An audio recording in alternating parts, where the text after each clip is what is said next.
Bismillahirrahmanirrahim. Assalamualaikum warahmatullahi wabarakatuh. Sebelumnya perkenalkan, nama saya Muhammad Asli selaku moderator dari kelompok 6, dan rekan saya yaitu Herani, Nandianur Amelia, dan Farida Nusadi. Pada kesempatan kali ini kami akan mempresentasikan materi kami mengenai interaksi obat hormonal dan kontrasepsi.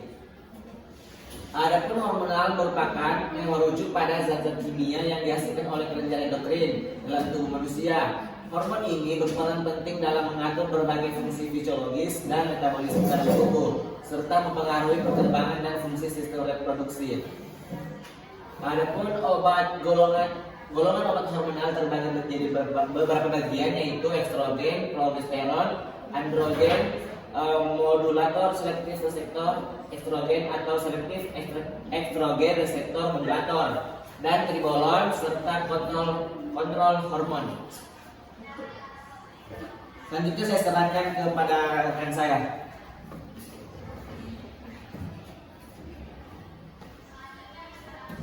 Di sini ada kontrol hormon. Kontrol hormon merujuk pada mekanisme regulasi yang terjadi di dalam tubuh untuk menjaga keseimbangan produksi, pelepasan, dan tindakan hormon. Hormon adalah zat kimia yang diproduksi oleh kelenjar endokrin dan bertanggung jawab dalam mengatur berbagai fungsi tubuh, seperti pertumbuhan, metabolisme, reproduksi, dan respon terhadap stres. Contoh obat yaitu pil kontrasepsi kombinasi yang mengandung estrogen dan progestin, seperti Yasmin Microgynon. Yang kedua, tablet kombinasi yang mengandung drospirenol dan estradiol, seperti Angelic. Contoh obat Angelic seperti Celecoxib.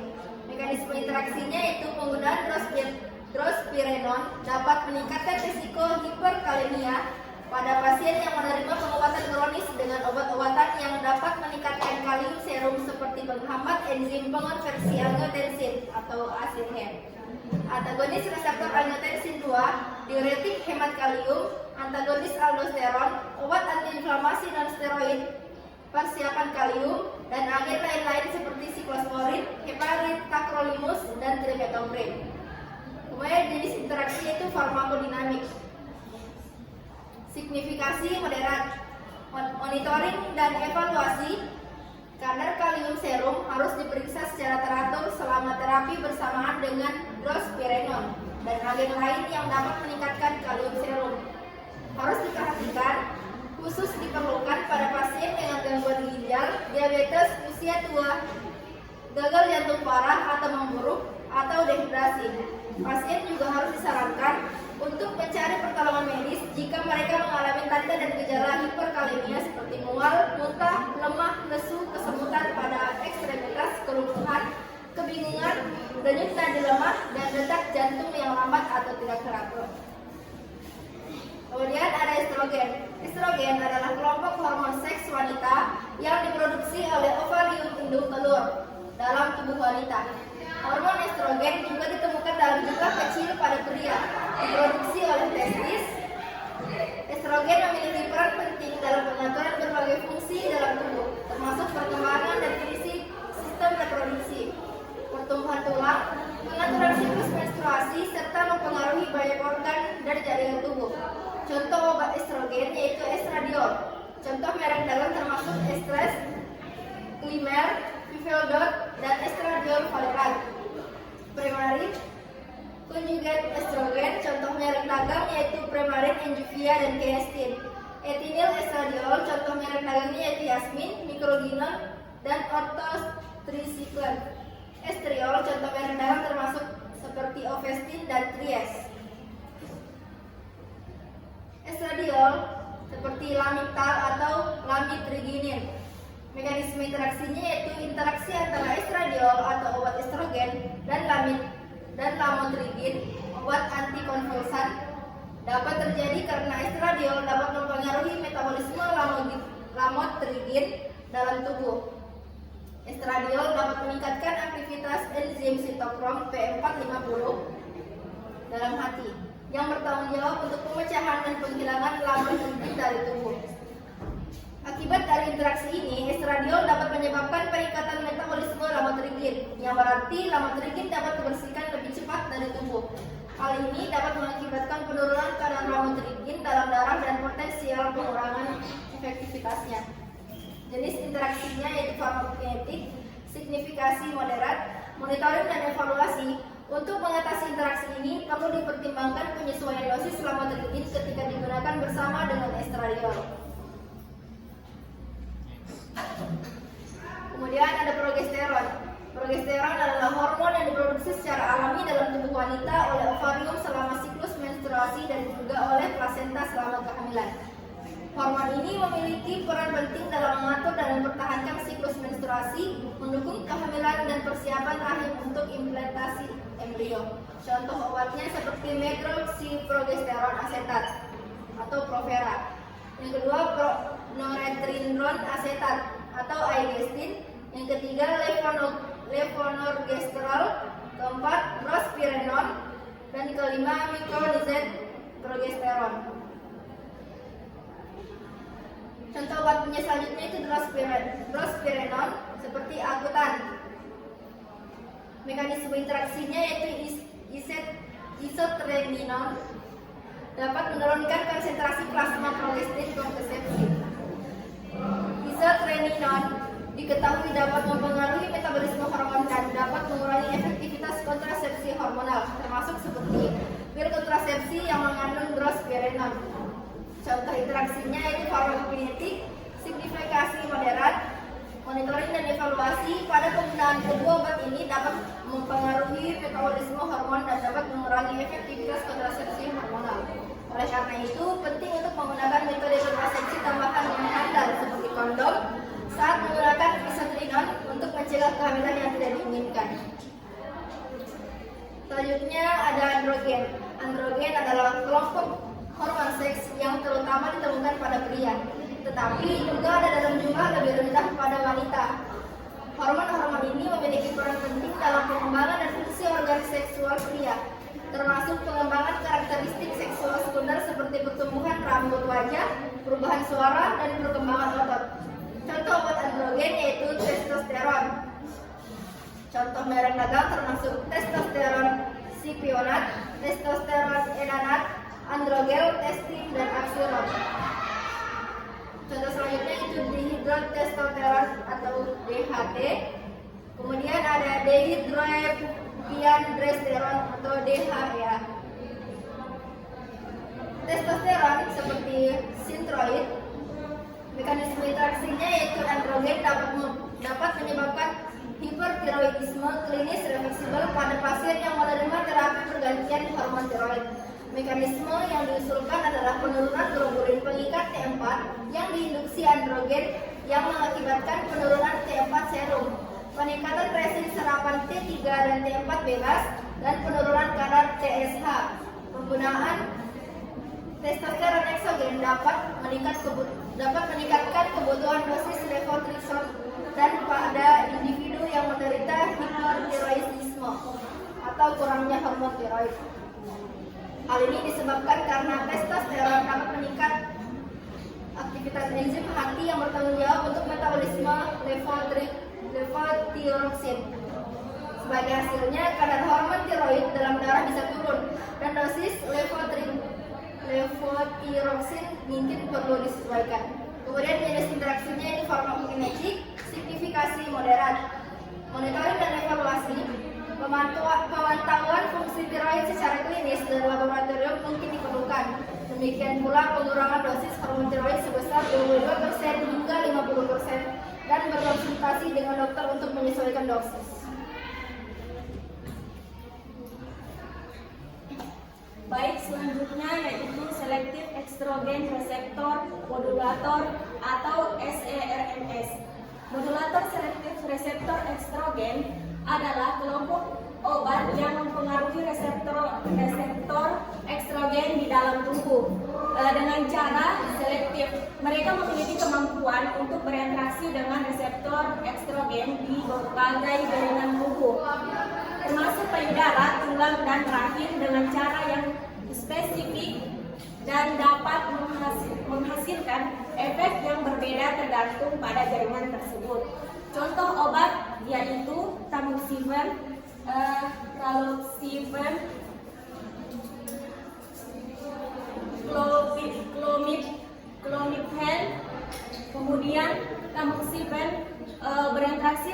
Susan Benadryl, yaitu mayor. Mekanisme interaksi penggunaan bersamaan inhibitor CYP450-2D6 poten atau sedang yang kronis termasuk antidepresan tertentu dapat mengurangi efektivitas tamoxifen. Mekanisme yang diusulkan adalah penghambatan bioaktivitas tamoxifen melalui CYP450-2D6 menjadi endoxifen 4-hidroksi N-desmetil tamoxifen. Metabolit aktif yang mungkin bertanggung jawab atas sebagian besar aktivitas antiestrogenik tamoxifen. Hal ini konsisten dengan penelitian yang melaporkan hasil klinik yang lebih buruk, misalnya peningkatan kekambuhan kanker payudara, periode bebas kambuh lebih pendek, tingkat kelangsungan hidup bebas kejadian yang lebih rendah, dan penurunan insiden atau keparahan hot flashes pada pasien yang diobati dengan tamoxifen yang memiliki polimorfisme genetik CYP450-2D6 mengakibatkan aktivitas enzim berkurang atau tidak ada. Jenis interaksi farmakokinetik, signifikasi mayor, monitoring dan evaluasi. Hal ini terjadi karena antihistamin dapat bersaing dengan tamoxifen dan proses metabolisme oleh enzim sitokrom P450 khususnya CYP2D6. Efek ini dapat mengurangi konversi tamoxifen menjadi bentuk yang aktif secara terapeutik di dalam tubuh. Berdasarkan data yang tersedia, pasien yang diobati dengan tamoxifen harus menghindari penggunaan kronis inhibitor kuat CYP450-2D6 sebagai alternatif inhibitor aromatase seperti anastrozol,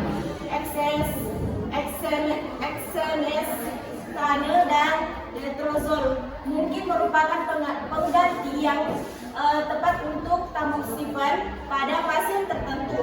Selain itu, perlu dicatat bahwa prolapitat penghambat CYP450-2D6 sedang dapat mengurangi efektivitas tamoxifen setidaknya selama 28 hari setelah pemberian prolapitat. Kemudian tibolon. Tibolon adalah obat hormon yang termasuk dalam kelas modulator hormon. Obat ini digunakan terutama dalam pengobatan gejala menopause pada wanita yang mengalami penurunan kadar hormon estrogen. Tibolon memiliki efek estrogen, progesterogenik dan androgenik yang berbeda tergantung pada jaringan tubuh yang terlibat. Contoh obat yaitu Livial, Tiboferm, Tibolon. Kemudian kontrasepsi, pengaturan kelahiran yang dikenal pula sebagai kontrasepsi dan pengaturan fertilitas merupakan mode atau alat yang digunakan untuk mencegah kehamilan. Perencanaan, pembekalan dan penggunaan kontrasepsi disebut keluarga berencana. Jenis kontrasepsi yaitu kontrasepsi oral, cincin vagina atau cincin kontrasepsi, kemudian spermisida, kontrasepsi suntikan injeksi, kontrasepsi implan dan kontrasepsi AKDR, levonorgestrel atau IUD. Selanjutnya kontrasepsi oral. Hormon atau obat kontrasepsi oral terdiri atas dua, yaitu estrogen dan progesteron. Estrogen atau etinilestradiol, cara kerja estrogen sintetik dalam tubuh yaitu menghalangi maturasi folikel dan kalium dengan cara menekan folikel, stimulating hormon atau FSH, mengurangi dosis progesteron dengan berikatan pada reseptor progesteron, dan meminimalisasi efek samping bercak perdarahan atau spotting dengan jalan menstabilkan endometrium. Kemudian progesteron atau progestin, cara kerjanya yaitu mencegah ovulasi, menyebabkan perubahan pada lendir serviks sehingga menjadi lebih banyak dan kental yang menyebabkan sperma tidak dapat memasuki ovum uterus, menjadikan selaput lendir rahim tipis dan atrofi sehingga implantasi tidak terjadi dan menghambat transportasi gamet oleh tuba. Kemudian cincin kontrasepsi. Cincin kontrasepsi atau cincin vagina adalah salah satu alat kontrasepsi yang berbentuk lingkaran yang terbuat dari plastik bebas latex yang mengandung hormon estrogen dan progesteron. Contohnya dapat dilihat pada gambar, yaitu nukaring adalah cincin kecil dan lentur yang mudah disisipkan dan dilepaskan. Itu harus diposisikan dengan benar di vagina agar efektif. Setelah dimasukkan, harus tetap ditempatkan dan tidak bergerak. Umumnya alat ini akan bekerja dengan melepaskan estrogen dan progesteron. Hormon-hormon ini baik menghentikan telur dari meninggalkan induk telur dan membuat lendir serviks lebih tebal sehingga sperma tidak dapat mencapai sel telur. Kemudian spermisida. Spermisida adalah alat kontrasepsi yang mengandung bahan kimia non-oksinol 9 yang digunakan untuk membunuh sperma. Adapun jenis spermisida terbagi menjadi 3, yaitu aerol atau busa, tablet vagina seperti suppositoria atau dissolvable film. Kemudian krim. Cara kerja dari spermisida ini yaitu menyebabkan selaput sel sperma pecah, memperlambat motilitas sperma, kemudian menurunkan kemampuan pembuahan sel telur. Selanjutnya kontrasepsi injeksi. Kontrasepsi injeksi atau yang lebih dikenal dengan KB suntik adalah cara pencegahan terjadinya kehamilan dengan cara menyuntikkan hormon progestogen dengan ke dalam otot atau di bawah kulit, dan kemudian secara bertahap akan dilepaskan ke dalam aliran darah. Kontrasepsi injeksi terdiri atas kontrasepsi suntikan kombinasi atau KSK dan kontrasepsi suntikan progestin saja. Contohnya dapat dilihat pada gambar.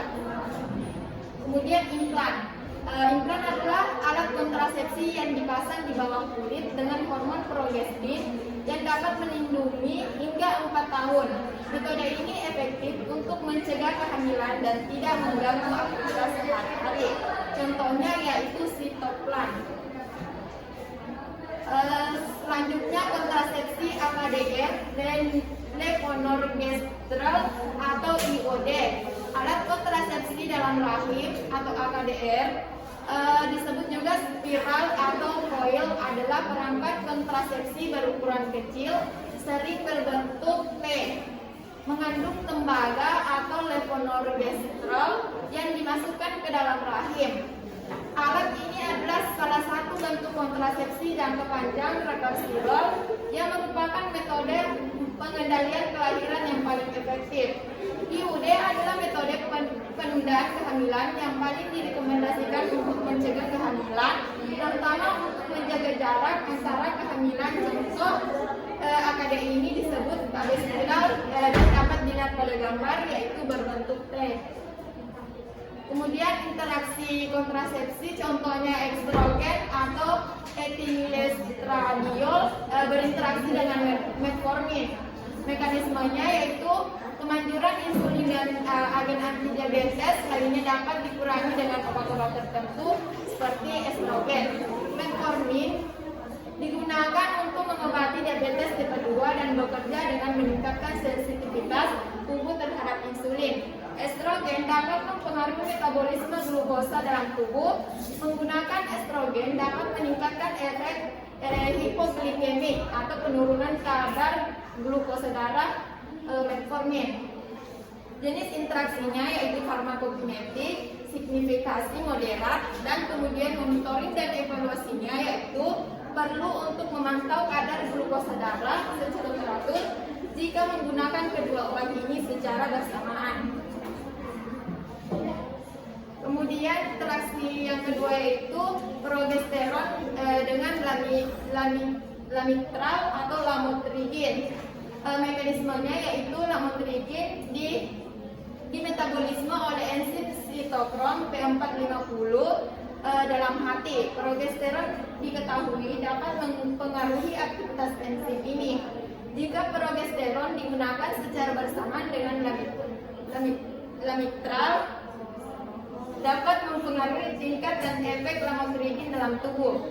Adapun jenis interaksinya yaitu farmakokinetik, signifikasi moderat, kemudian monitoring dan evaluasinya yaitu respon farmakologis dan kadar lamotrigin plasma harus dipantau lebih dekat sehingga setiap kali obat yang mengandung estrogen dan atau progestin ditambahkan atau dihentikan dari terapi dan dosis lamotrigin disesuaikan seperlunya. Mungkin itu saja materi dari kelompok kami. Saya akhiri dengan ucapan wabillahi taufiq wal hidayah. Wassalamualaikum warahmatullahi wabarakatuh.